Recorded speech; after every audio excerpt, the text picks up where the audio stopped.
welcome to another episode of Inside Recreation. Thanks for joining us so much. This is the podcast where we talk about all the great things happening here at Montgomery County Recreation. I'm your host, Carmen Barrios Martinez, and I am thrilled to have Bridget Gallagher with us today. Bridget is a recreation supervisor on our aquatics team, and we're going to talk about the outdoor pools today and make sure that you know everything you should before heading out to the pools this summer. Hey, Bridget, thanks for joining us. Hi, thank you for having me. I'm happy to be here. Thanks. So, all right, Bridget, we have so many great memories, right, of spending our summers at the pool growing up. So we want to make sure that folks are ready when they head out to the pool so that everyone can have the most enjoyable time possible. So let's talk about the basics first. Let's talk about where are the outdoor pools in Montgomery County? Yeah, so Montgomery County has 7 outdoor pools. The Wheaton-Glenmont Outdoor Pool, Bethesda Outdoor, MLK Outdoor, Upper County, Germantown Outdoor, Western, and Long Branch. Kind of spread out throughout the county, like everyone's close to one or another. Yeah.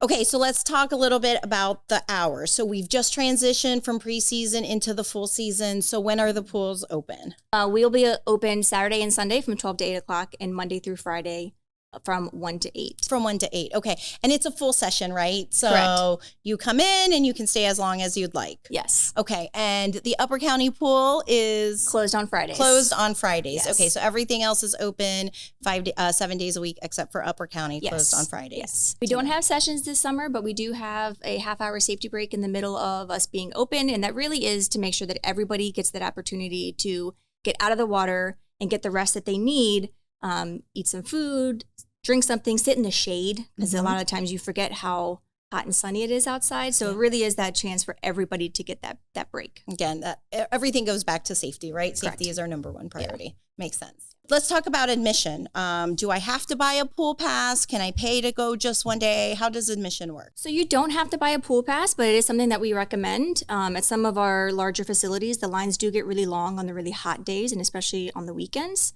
So pool passes really do allow you that opportunity to kind of bypass the line. You scan your card, you go right on in. But if you don't want to buy a pool pass or you don't want to buy a punch card, you could just do daily admission. Montgomery County residents do get a discounted entry fee, but the general daily admission rate is $20 a person.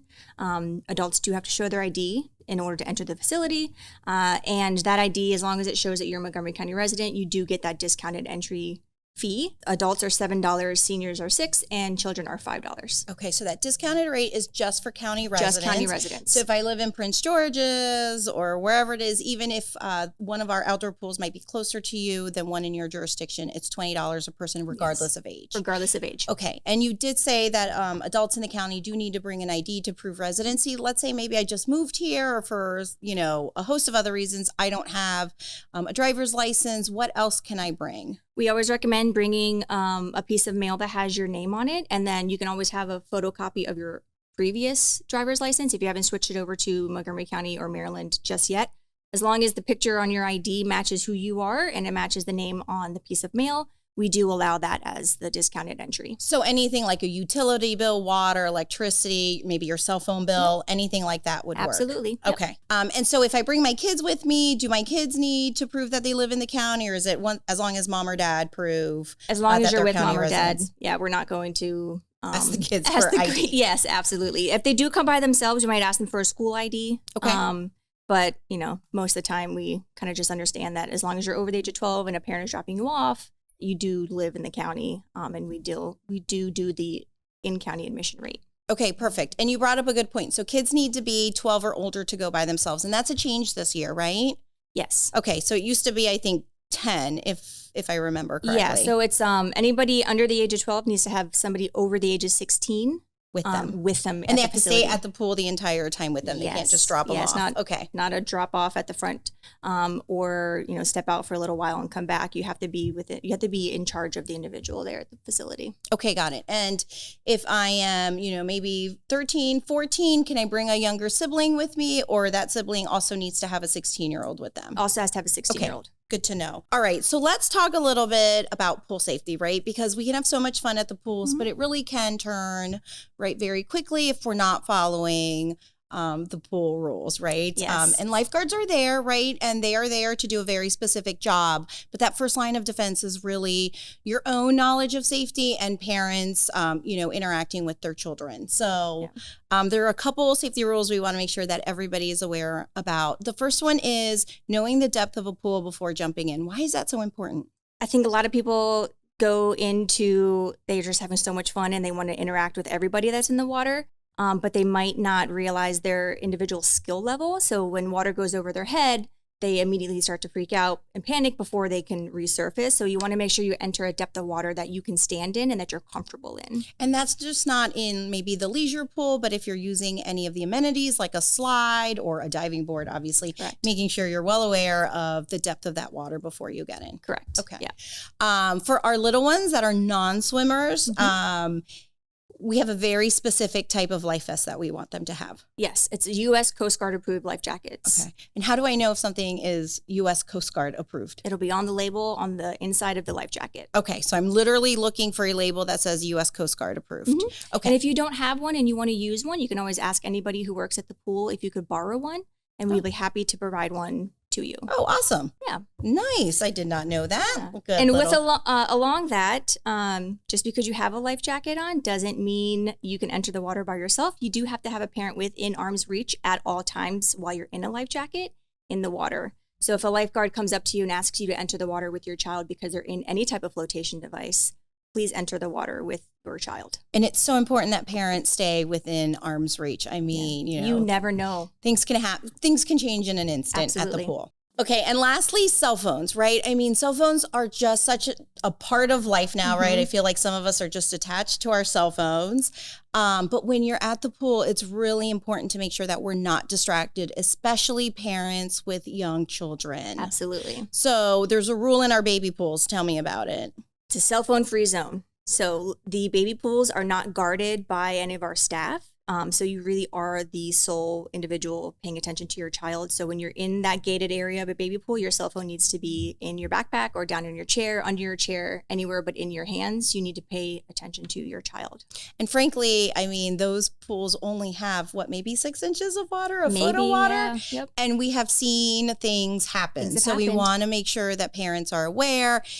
It doesn't take a lot of water for things to go Yep. wrong. So when you're in a baby pool, make sure you're focused on that little one and Absolutely. ensuring their safety at all times. Absolutely.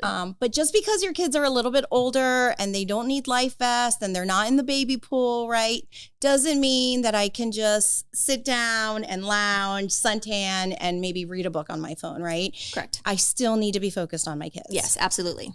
Our number one priority is the safety of everybody who enters the facility, and the role of a parent, it really is to help provide that extra safety coverage for the children at the pool. Lifeguards are there to provide that safety, but there's, we don't see everything, so we want to make sure that the parents are also helping to pay attention to the kids. Yeah, parents are that first line of defense. Absolutely. At all times. Great. Okay, so we're going to the pool. We know all the rules. We know how to get in. Food. Mhm. It's so important, right? I feel like no Absolutely. matter where I go with my kids, the minute I get there, want a snack. everybody's hungry. Can you bring food to the pool? Yes, you can. We do not have concession stands at the facilities, so we actually recommend that you do bring food in order to keep the energy level going, and that you bring water as well. It will get really hot outside. We do have water fountains, but if you have your favorite type of water or juice that you like to bring, we always recommend you bring that as well. You cannot bring glass containers because those can break on a deck. And that is pools really and glass dangerous. don't mix well, They right? do not mix well at all. You cannot bring alcohol to the pool. And the one thing I always mention to people when they ask is you cannot bring any type of cutting utensil. So you'll think a lot of times, watermelon at the pool is a great idea.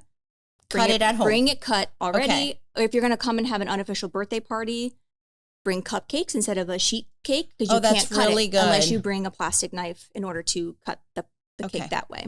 Okay, so no alcohol. No alcohol. Big one. Mm-hmm. No knives or cutting utensils in general. Obviously, forks, spoons, other types of okay. utensils, safe. Okay, got it. Can I bring a cooler? Is that okay? Or does it have to be in a specific type of Yeah, you container? can bring a cooler. Okay. Don't be surprised if they ask you to open it to see what's inside of it to make sure you aren't sneaking anything in there. But yeah, absolutely. To keep the food nice and cool. Yeah. For your little ones. Yep. Okay. So going out to the pool, right, is always dependent on the weather. Mm-hmm. So what is the best way to get information about what's going on at the pools when the weather changes? The best way to get information is to sign up for rec alerts. Okay. Any type of closures due to inclement weather, facilities being at capacity for safety concerns will always go out through rec alerts. You can sign up for rec alerts on the Montgomery County website, mocorec.com. And you can sign up for text messages right to your phone or emails, whichever is your preferred way of receiving communication. Yeah, absolutely. It's also up on social media, specifically our Facebook and Twitter pages and on our website. Mm-hmm. But Rec Alert is so much easier, right? The information goes straight to you instead of you having to go find it. Absolutely. So we encourage everyone to sign up for Rec Alerts. Again, mocorec.com. And I think if you just scroll to the bottom, you'll see the Rec Alert logo there for you to sign up. Okay. So we talked about the 7 outdoor pools that we have. Every pool is really unique, right? They're so different. So tell me a little bit about the different amenities at each pool. There are a lot of the outdoor facilities that have large water slides. Mm-hmm. I'm going to try and name them off the top of my head without forgetting. Germantown Outdoor, Upper County, MLK, and Glenmont have really nice, fun slides. You have to be 48 inches to go down them. Okay. And Upper County just got a brand new slide, right? Yeah. Bright beautiful. pink. It's beautiful. You see it from a mile away. Stands out. It does. Yeah. Okay. And I believe some of the other facilities have smaller amenities slides that drop you off into the diving well. I believe every facility has diving boards that are at the diving well. We all have lap lanes that you can use. We do ask that you do continuous swimming back and forth in a lap lane. This is not the area for you to dive into the deep end to see if you can swim in deep water and hop out. Right. This is really designed for individuals who are exercising in the lap lanes. Okay. And so we say you kind of have to be vertical with the water or horizontal with the water at all time, right? So if you have to kind of stop and kind of take a break, then maybe the lap lanes aren't for you in that moment. In that moment. Yep. And then every facility has recreational space for families. Okay, great. So MLK is really cool, though. MLK has a lazy river. Does, yeah. I mean, that is so cool. I had no idea. The first time going there, I was like, what is this? So much fun.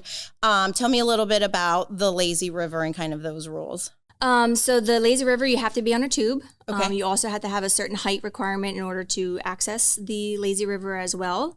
If you fall out the tube, you have to hop back into the tube. And they have multiple lifeguards around the viewpoints in order to keep the kids safe, because it does twist around the whole bottom area of where the slides drop off into. And is the lazy river kind of open anytime the pool is open for the most part? As long as they have adequate staffing in order to open it, then yes. So that really applies to all of our amenities, right? Correct. So when it comes to staffing levels, sometimes things shift slightly. And so if we can't open something in a safe manner, we will not open it. So if I'm going to MLK specifically because my kids want to go in that lazy river, what should I do? Call MLK Outdoor first before you make the drive down there, and your poor little ones are disappointed when they come and they see the sign at the front that it's not opened. Okay. And the phone numbers for all of the outdoor pools are on our website. So again, mocorec.com. If you go to facilities under aquatics, they're all listed under outdoor pools, as well as addresses and maps on how to get there. Yeah. Okay. So pools can't open, pools can't function without lifeguards, right? So let's talk a little bit about the lifeguarding program. How old do you need to be a lifeguard, and how does that all work? So you have to be 15 by the last date of the class that you sign up for. So if you sign up for a class that starts July 1st and you turn 15 on July 2nd, as long as the class ends after that date, then you can sign up for that class. Okay. The lifeguarding program itself does have a prerequisite in order to make it into the class. So you do have to swim a 300-yard swim of freestyle or breaststroke. You have to retrieve a 10-pound brick off the bottom of the pool. That's a timed event for 1 minute and 40 seconds.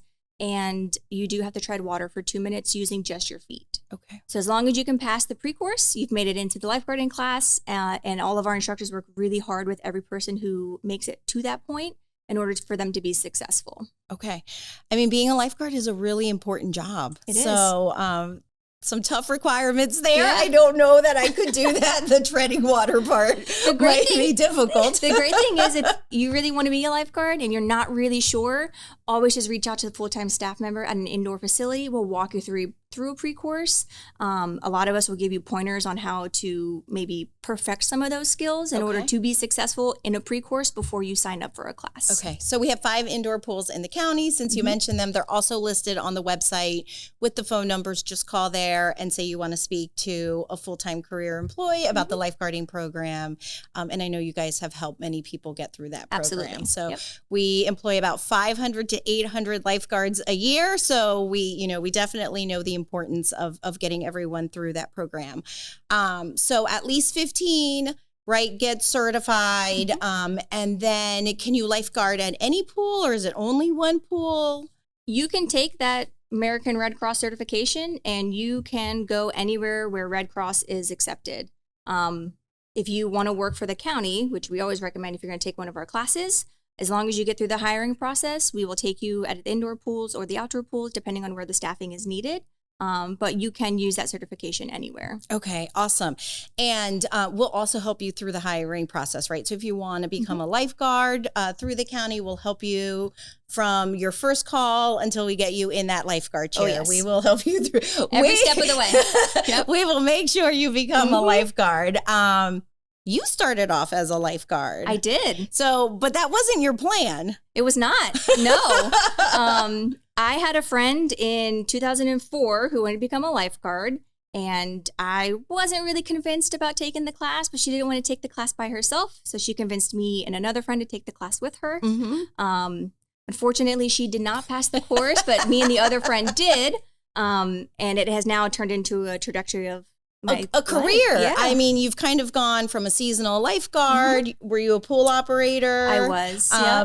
What we call a recreation specialist, and now a supervisor. So, I mean, coming in as a lifeguard really can set you up for a career within recreation. And the aquatics manager also kind of went through a very similar process. She did, yeah. We have a number of employees here who started with us as young lifeguards and have really continued their careers with the department. Many are still in aquatics, but some aren't. So you can definitely branch out and create really the career path of your choice within recreation or within the county in general. Absolutely. That's awesome. It does open up a lot of doors. Yes. So we encourage all those who are like thinking about it. And it's not just young people, right? No. If you are maybe a stay-at-home mom and kids are now in school during the day and you'd like to make maybe some extra money or keep busy while they're in school. Yeah. If you're recently retired and just want something fun to do, we will hire anybody. Yeah.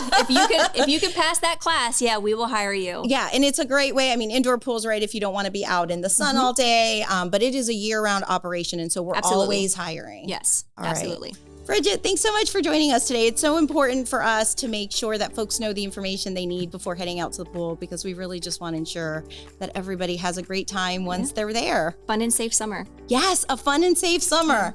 All right, guys, thank you so much for joining us today for this edition of Inside Recreation. We'll see you back here next month. Bye-bye.